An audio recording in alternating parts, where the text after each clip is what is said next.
एक समय की बात है, जंगल के पास और गांव से थोड़ी दूर गज्जा नाम का एक डोंगी बाबा रहता था। वह दिन रात सोता रहता था और कभी कभार अपने पेट के लिए गांव में भिक्षा मांगने चला जाता था।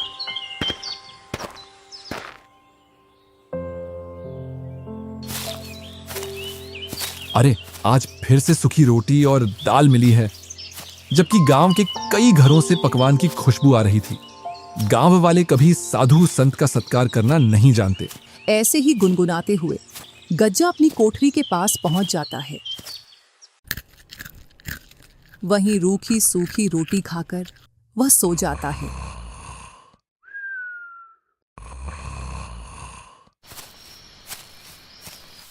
एक शाम गज्जा ऐसे ही घूमते घूमते गांव के पास पहुंच जाता है।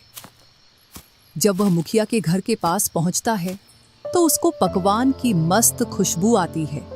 आज तो मुखिया के घर में कुछ खास बन रहा है, जो इतनी मस्त खुशबू आ रही है।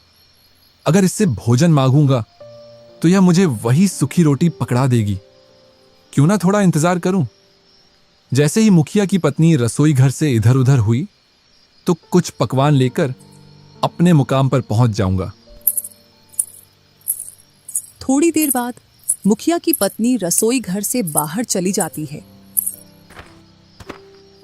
इस मौके का फायदा उठाकर गज्जा पकवान उठाकर ले आता है और अपनी कुटिया की ओर चल देता है।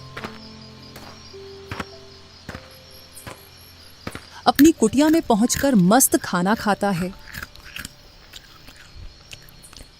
और बोलता है, जो चोरी के भोजन में स्वाद होता है वह किसी और भोजन में नहीं होता।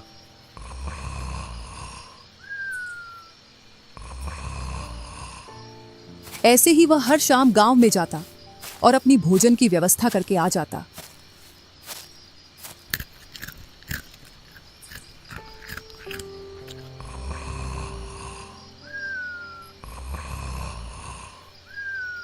अब गज्जा का रोज का यही काम हो गया था। रोज रात में गांव में जाना, खाना चोरी करके लाना, अपनी कुटिया में लाकर खाना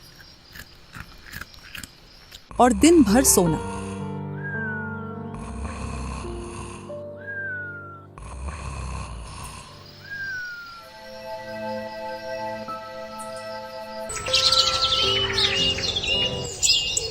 एक दिन गज्जा के दो चेले कल्लू और भूरा गज्जा के पास आते हैं। अरे यार भूरा, गुरुजी को देख, दिन भर और रात भर मस्त सोते रहते हैं। अभी तो ये फेरी पर भी नहीं जाते। पता नहीं अब क्या खाते हैं, या कोई सा मंत्र इनके हाथ लग गया है जिससे इनको भूख नहीं लगती। ऐसा लगता है जैसे रोज पकवान खा रहे हों। यही तो मैं तुमसे कहना चाहता था, फिर मुझसे पहले तुमने बोल दिया। यही तो मेरी समझ में नहीं आ रहा। अब गुरुजी फेरी भी नहीं कर रहे। पता नहीं कौन सा मंत्र मिल गया जो अब इनको भूख नहीं लगती। भूरा, इसका पता तो हमको गुरुजी से ही मिलेगा। चल गुरुजी से पूछते हैं। इधर गज्जा घोड़े बेचकर सो रहा था। कल्लू और भूरा ने गज्जा को जोर से हिलाया, तब जाकर गज्जा की नींद खुली। अरे भाई कल्लू और भूरा, तुमने मुझे गहरी नींद से क्यों जगाया? गुरुजी को हम दोनों की तरफ से प्रणाम। हाँ प्रणाम। बताओ, तुमने मुझे क्यों जगाया है?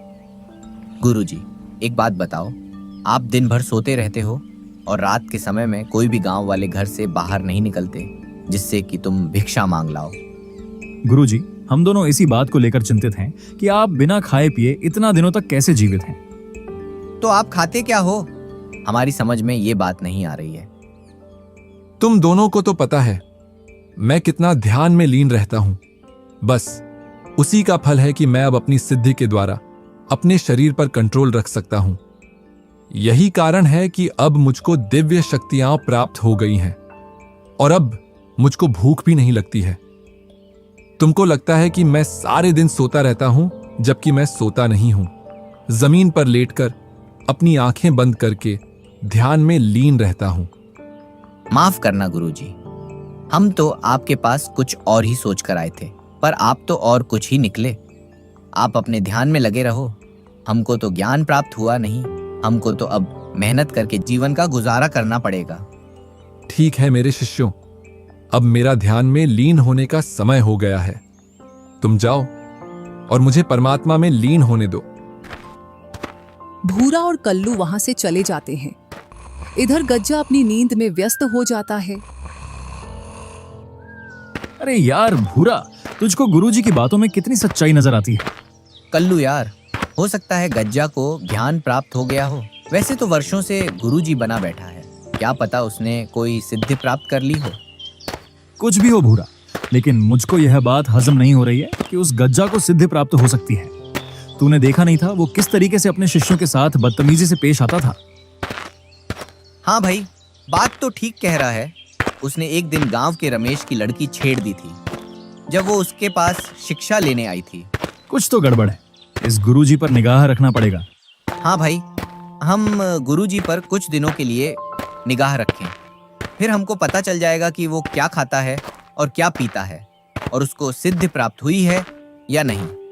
हाँ भूरा, तुम बिल्कुल सही बोलते हो। हम गज्जा पर कल से ही निगाह गड़ाकर उसकी निगरानी करेंगे, तभी उसकी सच्चाई का पता लगेगा। अच्छा हुआ उन दोनों कमीनों को मैंने मूर्ख बनाकर भेज दिया। अगर मेरी सच्चाई जान जाते तो ये मुझसे पहले गांव में पहुंच जाते और जिस भी घर में पकवान बनती तो वह चोरी करके ले आते या फिर गांव वालों के सामने मेरा भांडा फोड़ देते।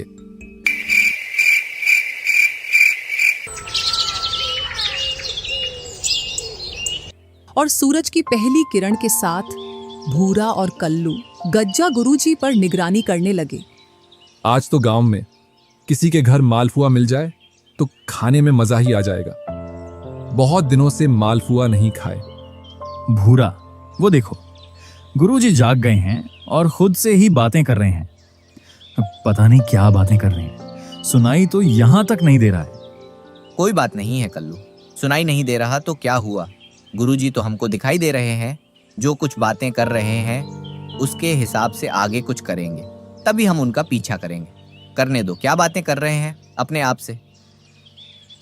कल्लू और भूरा को सुबह से दोपहर हो जाती है। अरे भाई भूरा, देख, सुबह से दोपहर हो गई।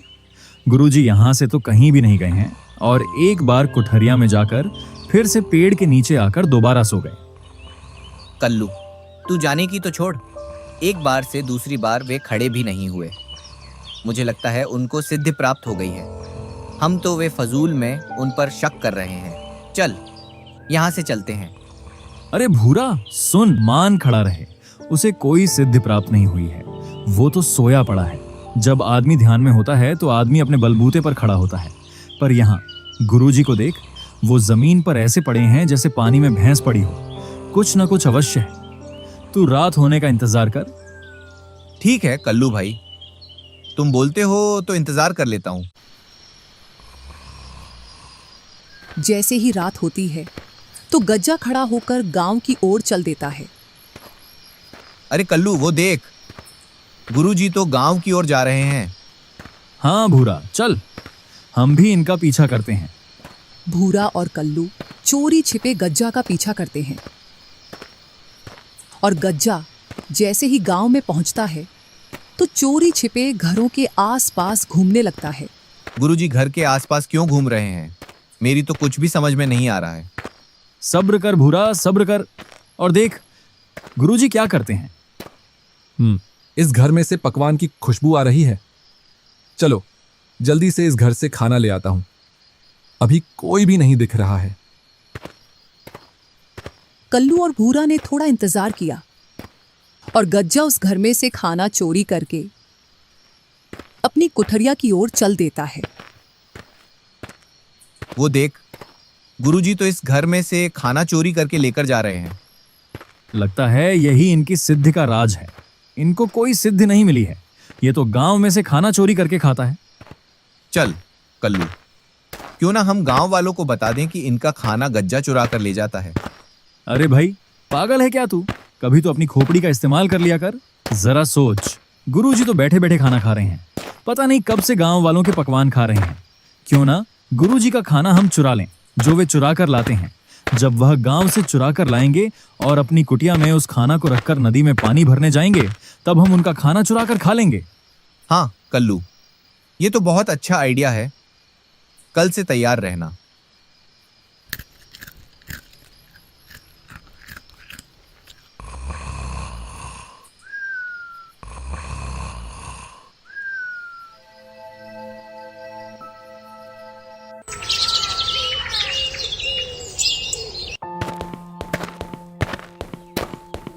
चल गज्जा, तेरी ड्यूटी का समय हो गया। कल का भोजन तो बहुत ही स्वादिष्ट था। मालपुआ खाने का मन कर रहा था तो मालपुआ मिल गए थे। आज भी कुछ स्वादिष्ट खाना मिलेगा। चल गज्जा, चल।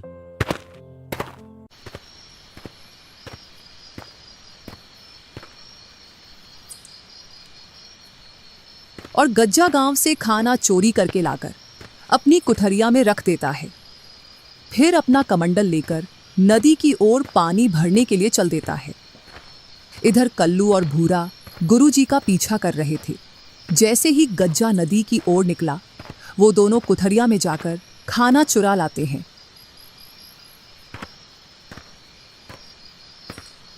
और दोनों जंगल में जाकर उस खाना को खाते हैं। अरे, मेरी पकवान कहाँ गई? आज तो मैंने बड़ी ही स्वादिष्ट पकवान बनाई थी। हाँ जी, सुनते हो? हाँ, भाग्यवान, क्या हुआ? मैंने बड़ा ही स्वादिष्ट खाना बनाया था। आपने पूरा खा लिया, मुझे और बच्चों के लिए भी नहीं छोड़ा। अरे, मैंने अभी तक खाना नहीं देखा। खाने की तो दूर की बात है। कुछ दिनों पहले भी अपने घर में ये घटना हुई थी। ऐसा लगता है जरूर हमारे गांव में कोई खाना चुराता है। गुरुजी को इतना अच्छा समझते थे, वो तो चोर निकले। अब तो हम भी चोर बन गए। चोर नहीं, महाचोर बोल भाई, क्योंकि अब हम चोर के घर से चोरी करके लाते हैं। ऐसा 3 दिनों तक चलता है। गज्जा गांव से खाना लाता और कल्लू भूरा उसकी कुठरिया में से चुराकर खा लेते हैं। 3 दिन से भूखा मर रहा हूं। खाना लेकर आता हूं और कोई चुराकर मेरा खाना खा जाता है।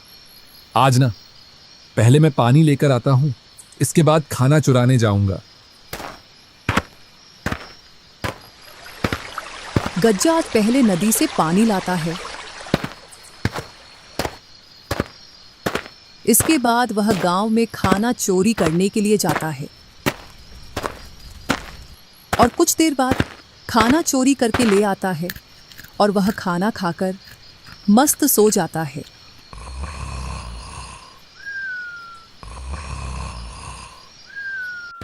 इधर गांव में इस बात का पता लग जाता है कि गांव में कोई खाना चुराता है। विशेषकर उस घर में खाना की चोरी होती है जिस घर में कुछ पकवान बना हो। उधर कल्लू और भूरा की 2 दिनों से दाल गल नहीं पा रही थी, तो दोनों सलाह बनाते हैं। यार भाई, कुछ तो करना पड़ेगा, नहीं तो मुफ्त का खाना नहीं मिल पाएगा। मेरे पास एक आइडिया है। क्यों ना हम गुरुजी को गांव वालों की आवाज से डराएं, जिससे गुरुजी अपना खाना छोड़कर अपनी कुटिया में चला जाएगा। रोज रात की तरह गज्जा गांव से खाना लेकर आ रहा था, तो कल्लू और भूरा उसका पीछा करते हुए कल्लू मुखिया की आवाज में बोला, अरे हरिया, तुमने उस खाना चोर को इसी रास्ते से जाते हुए देखा है ना?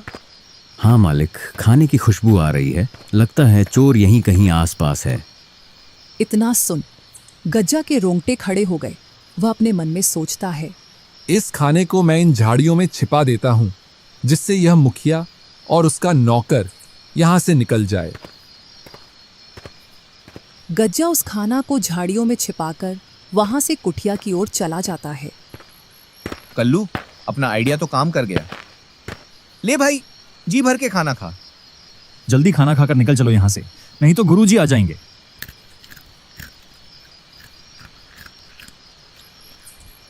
चलो, अपना खाना उठा ले आता हूं। जब गज्जा वापस झाड़ियों में आकर देखता है तो उसको झाड़ियों में कुछ नहीं मिलता। जरूर मेरे साथ कोई खेल खेल रहा है। कहीं कल्लू और भूरा तो नहीं, क्योंकि वे दोनों ही सबसे बड़े शैतान हैं। चलो, जो भी है उसको सबक सिखाते हैं।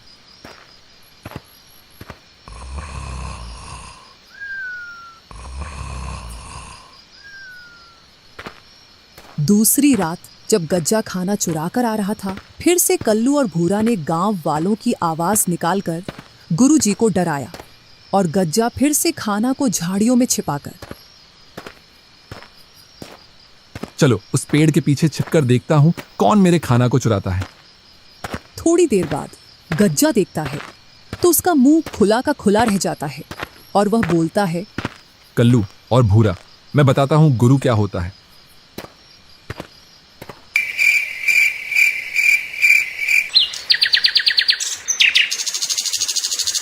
भूरा भाई, बहुत हो गया चोरी चोरी। चलकर कहीं काम धंधा देख लेते हैं। वो गज्जा गुरुजी अपन से 2 कदम आगे, कहीं फंसा ना दे। अरे तू इतना ना डर, जब तक मैं तेरे साथ हूं तू मुफ्त का भोजन खा और मजे कर। रात हो जाती है। दोनों गुरुजी का इंतजार करते हैं। आज तो बहुत देर कर दी, अभी तक गांव की ओर नहीं गया। लगता है आज तो भूखा ही रहना ही पड़ेगा। वो नहीं जा रहे तो क्या हुआ, क्यों ना अपन जी चलें गांव में खाना चोरी करने के लिए। दोनों गांव की ओर चल देते हैं खाना चोरी करने के लिए। जैसे ही वह खाना चुरा कर लाते हैं तो गज्जा एक पेड़ पर चढ़कर बैठ जाता है। जैसे ही वह दोनों उस पेड़ के पास आते हैं तो गज्जा बोलता है, कौन हो तुम और मेरे रास्ते पर क्या कर रहे हो? हम तो अपने अपने घर जा रहे हैं, और तुम कौन होते हमसे पूछने वाले? यह जंगल मेरा है और मैं इस जंगल का भूत राजा हूं। इतना सुन दोनों के रोंगटे खड़े हो जाते हैं, क्योंकि गांव वालों के मुंह से उन्होंने ऐसी कहानियां सुन रखी थी जो जंगल में भूतों के बारे में थी। क्या सोच रहे हो? अगर तुम्हें अपनी जान प्यारी है तो तुम्हारे पास जो सामान है उसे यहीं रख दो। मैंने तुमसे सुबह बोला था, ये चोरी छपाटी छोड़कर अपना कुछ काम धंधा देख ले। ले, अब इस भूत से लड़ ले। मुझे क्या मालूम था आज यह आ जाएगा। इतने दिनों से तो कोई नहीं आ रहा था। अगर तुम दोनों मेरी बात मानोगे तो मैं तुम्हारी जान बख्श दूंगा, और अगर तुम ऐसे ही झगड़ा करोगे तो मैं तुम दोनों को यहीं मार दूंगा। जल्दी करो, तुम्हारे पास जो सामान है उसे यहीं छोड़कर भाग जाओ। कल्लू और भूरा डर के मारे वो भोजन उसी पेड़ के नीचे रखकर वहां से भाग जाते हैं। उन दोनों के वहां से भाग जाने के बाद गज्जा नीचे उतरकर खूब भोजन करता है और अपनी कुटिया में जाकर सो जाता है।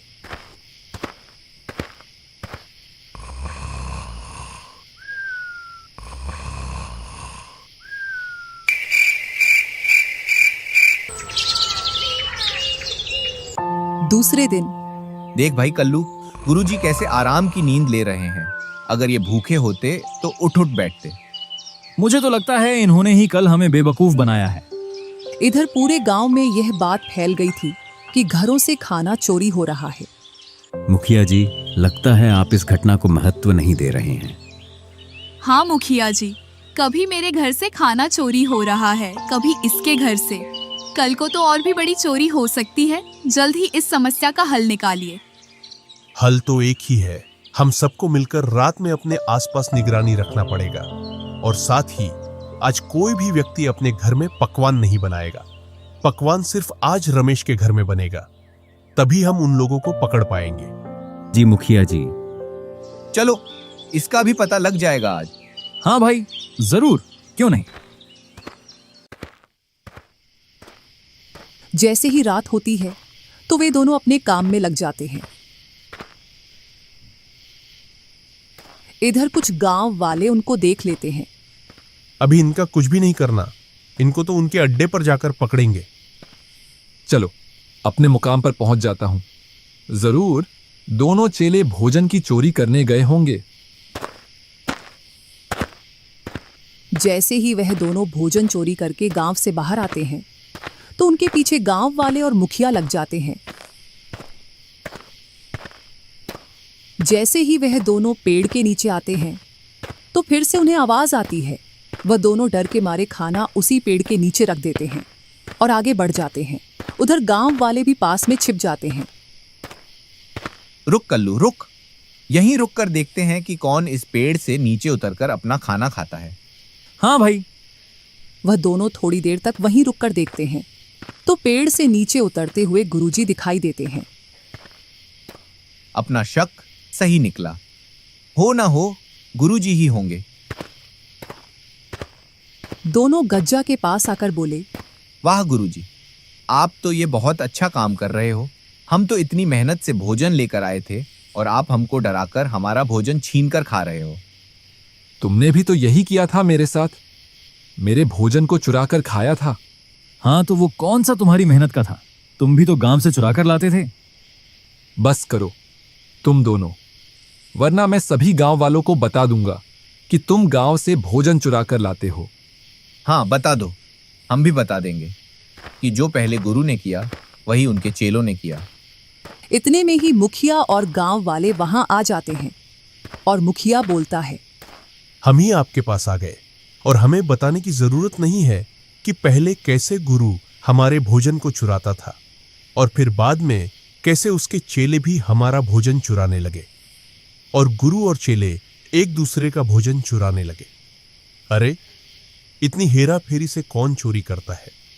इसके लिए तो हमारे पास एक ही शब्द है, गुरु, चोर, चेला, महाचोर।